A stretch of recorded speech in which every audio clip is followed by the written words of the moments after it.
السلام علیکم ورحمۃ اللہ وبرکاتہ۔ قرآن صرف ایک کتاب نہیں بلکہ زندگی کا دستور ہے۔ اس کی ہر آیت انسان کے لیے رہنمائی کا پیغام رکھتی ہے۔ پچھلی قسط میں ہم نے آیت فقوریت سے پفیت تک سمجھے، جن میں انصاف، صبر اور احسان کا پیغام تھا۔ آج ہم آیت سمجھیت سے سیس تک کی چند اور احکامی آیات سمجھیں گے جو زندگی کے نظام اور انسانی اخلاق کو مزید گہرا بناتی ہیں۔ سورۃ المائدہ، دو بھلائی اور تقویٰ کے کام میں ایک دوسرے کی مدد کرو۔ قرآن ہمیں سمجھاتا ہے کہ حق اور نیکی میں ایک دوسرے کا ساتھی بنو، لیکن گناہ اور ظلم میں کبھی ساتھ نہ دو۔ اس آیت میں معاشرے کے لیے ایک بنیادی اصول دیا گیا ہے، مدد کرو، مگر صرف بھلائی میں۔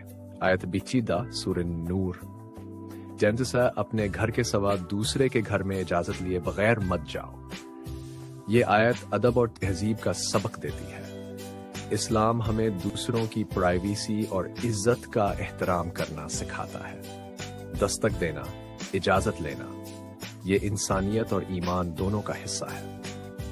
آیت 53 سورۃ الاسراء، لوگوں سے بہترین طریقے سے بات کرو۔ قرآن زبان کی پاکیزگی پر زور دیتا ہے۔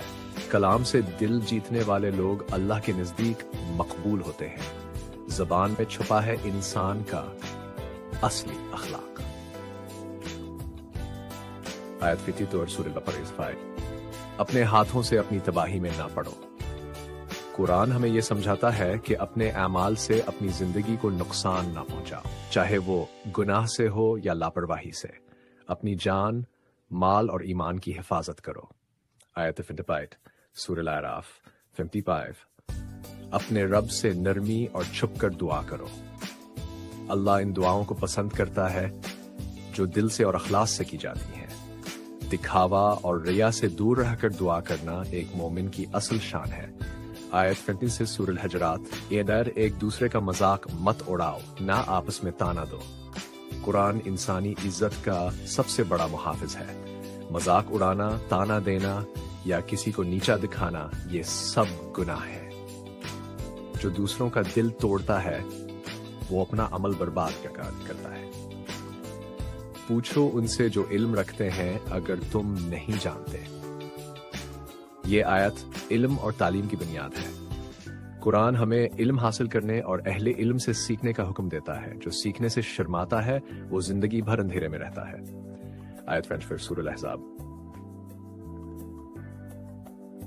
بات سچ بولو، سیدھی اور صاف۔ قرآن سچائی کو ایمان کی جان کہتا ہے۔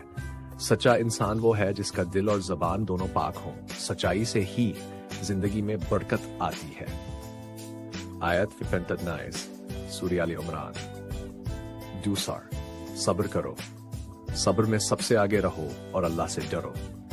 قرآن سا صبر کو مومن کا زیور کہتا ہے۔ صبر کرنے والے لوگ اللہ کے محبوب ہوتے ہیں، کیونکہ صبر کے بعد ہمیشہ فتح اور سکون ہوتا ہے۔ آیت 60 سورۃ العنکبوت 60، جو اللہ پر بھروسہ کرتا ہے اللہ اس کے لیے کافی ہے۔ توکل یعنی اللہ پر پورا یقین، یہ مومن کی اصل طاقت ہے۔ جو اپنے رب پر بھروسہ کرتا ہے وہ دنیا کے ہر خوف سے آزاد ہو جاتا ہے۔ ان آیات میں قرآن نے ایک پوری زندگی کا نظام بیان کیا: ادب، صبر، سچائی اور توکل۔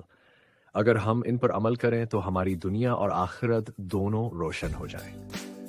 دعا: یا اللہ، ہمیں قرآن پر عمل کرنے کی توفیق دے، ہماری زندگی کو اس کی روشنی سے منور فرما اور ہمیں ان لوگوں میں شامل فرما جو تیرے قریب ہیں۔ آمین یا رب العالمین۔ اگلی قسط شاید جلد آ رہی ہے، انشاءاللہ۔